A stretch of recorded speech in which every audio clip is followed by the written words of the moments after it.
राधे राधे सभी को। जय श्री श्याम, जय श्री बालाजी महाराज। आज अहोई अष्टमी की पूजा विधि मैं आपके लिए लेकर आई हूँ, क्योंकि मैंने एक शॉर्ट वीडियो डाली थी जिसमें आपको मैंने बताया था कि अगर आप मेरे चैनल पर जाओगे तो आपको अहोई माता की पूरी पूजा विधि मिल जाएगी। यहाँ पर मैंने एक अच्छा सा एक चौकी ली है। चौकी के ऊपर मैंने लाल कपड़ा बिछाया है। एक कलश लेकर उस पर सतियाँ बनाना है। उसके बाद अहोई माता की फोटो लगानी है और जो कलावा होता है उससे माला बनाकर माता रानी को पहनाई जाती है। ठीक है। और सिंदूर जरूर लगाते हैं, यानी कि जो रोली होती है वो जरूर लगानी होती है। देखो, आप यहाँ पर किसी भी प्रकार की मिठाई ले सकते हो, ये आपकी मर्जी है, बट बच्चे को उस दिन दूध वाली मिठाई खिलानी चाहिए, तो मैंने उनके इसके लिए बर्फी और कुछ रसगुल्ले लिए हैं। ये मैंने जो ऊपर उसके रखा हुआ है, करवे के ऊपर जो खाली सा हुआ है, उसमें चावल करके रखे, उसमें 1 रुपया डाला है। रुपये को डालने के बाद मैंने इसमें ये किया है कि आपका इसे मंदिर में चढ़ा देंगे सुबह। और इसकी पूरी पूजा विधि आप ध्यान से सुनिएगा, आपको अच्छी लगेगी। और देखिए, कमेंट में ज़रूर बताइएगा आपको कैसी लगी। ठीक है। उससे पहले अगर आपने चैनल को सब्सक्राइब नहीं किया है तो प्लीज़ सब्सक्राइब कर लो। माता रानी की अच्छे से पूजा विधि कर यहाँ पर सास का जो भी आपको सामान देना है उस सबको रख कर उसको माथा टेक लीजिए। राधे राधे सभी को। तो कथा को शुरू करते हैं, अहोई माता की कथा को। तो कथा कुछ इस प्रकार है कि एक साहूकार के 7 लड़के थे। एक दिन उसकी धर्मपत्नी दिवाली की पूजा के लिए साफ सफाई व लिपाई पुताई के लिए गांव के बाहर खदान से मिट्टी लेने गई। मिट्टी खोदते खोदते कुदाल से ही की मान में बैठे उसके बच्चों के जा लगी और वह तुरंत ही मर गया। ठीक है। फिर साहूकार की पत्नी बहुत दुखी हुई, किंतु क्या करती बेचारी, यह सब अनजाने में हुआ था।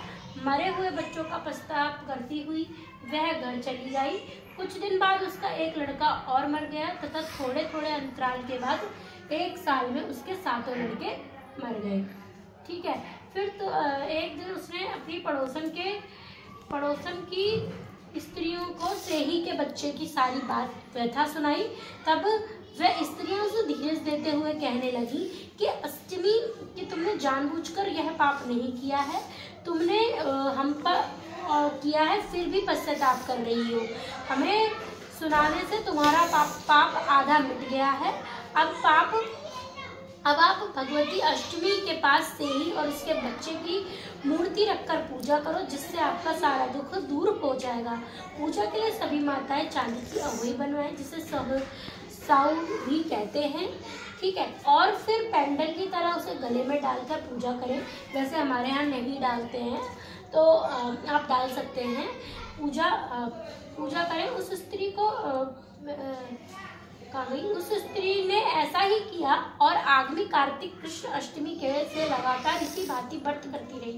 देवी प्रसन्न हुई और फिर से साहूकार की पत्नी को उसके 7 बच्चे प्राप्त हुए। उसी समय से इस व्रत की परंपरा चल रही है। वैसे देखो, गेहूं के 7 दाने लेकर हाथ में पूजा करा करते हैं, क्योंकि मैंने कथा पहले कर ली थी, मैं सिर्फ आपको सुना रही हूँ। हम कथा करते हैं, अच्छे से करते हैं, बैठकर तरीका होता है उस तरीके से करते हैं। फिर यहाँ पर मैंने कुछ सामान रखा है, जैसे कि ये है बात बोलते हैं इसको।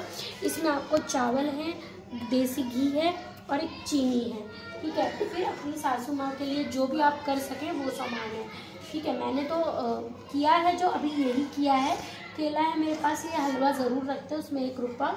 और ये मिठाई में मैंने 2 तरह की ली है, एक रसगुल्ला और एक इनके लिए मिठाई ली है। ये मैंने जो कथा सुनी थी, ये गेहूं के दाने इसी में रख दिए हैं। और ये 1 रुपये का सिक्का, इसमें भी डालना है, इसमें भी डालना है। ठीक है। इसके बाद ये कुछ सामान होता है जो उनको श्रृंगार का दिया जाता है और कुछ पैसे डाल दिए जाते हैं।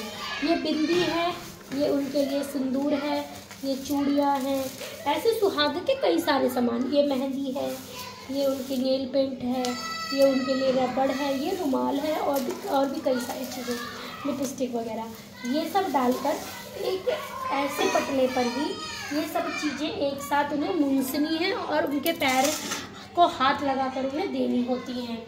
ठीक है। मेरी सास जी मेरे पास नहीं है इस समय, तो मैं रख दूँगी अभी। और खाने का ये जो सामान है, ये किसी लड़की को, हम किसी छोटी कन्या को दे सकते हैं, जैसा कि उन्होंने मुझे बताया।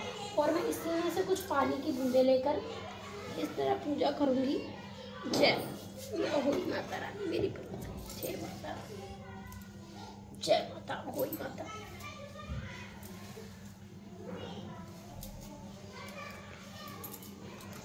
जय माता हुई आपकी सदाई जय हो।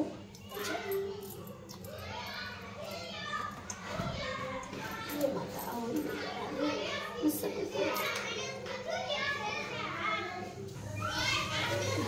ये पानी से ही हम अर्घ देंगे चंद्रदेव को और तारों को। इस व्रत का जो हम पारण करेंगे अभी, तो वो चंद्रमा को अर्घ देकर और तारों को अर्घ देकर करेंगे। तारों को अर्घ देकर, चंद्रमा को अर्घ देकर उसके बाद हम भोजन कर सकते हैं। और उस समय ही चंद्रमा जी की ये थाली जो है ये तैयार करी है मैंने। इसमें देखिए ये रोली है और ये सिंदूर है, चावल है, फूल है, 1 रुपये का सिक्का है ये, ठीक है। धूप मैंने ले ली, मम्मी ने धूप बोला था मेरे को, और ये धूप जलाऊंगी और वही इसी से चंद्र जी की आरती कर कर हम व्रत को खोलेंगे और अर्घ देंगे।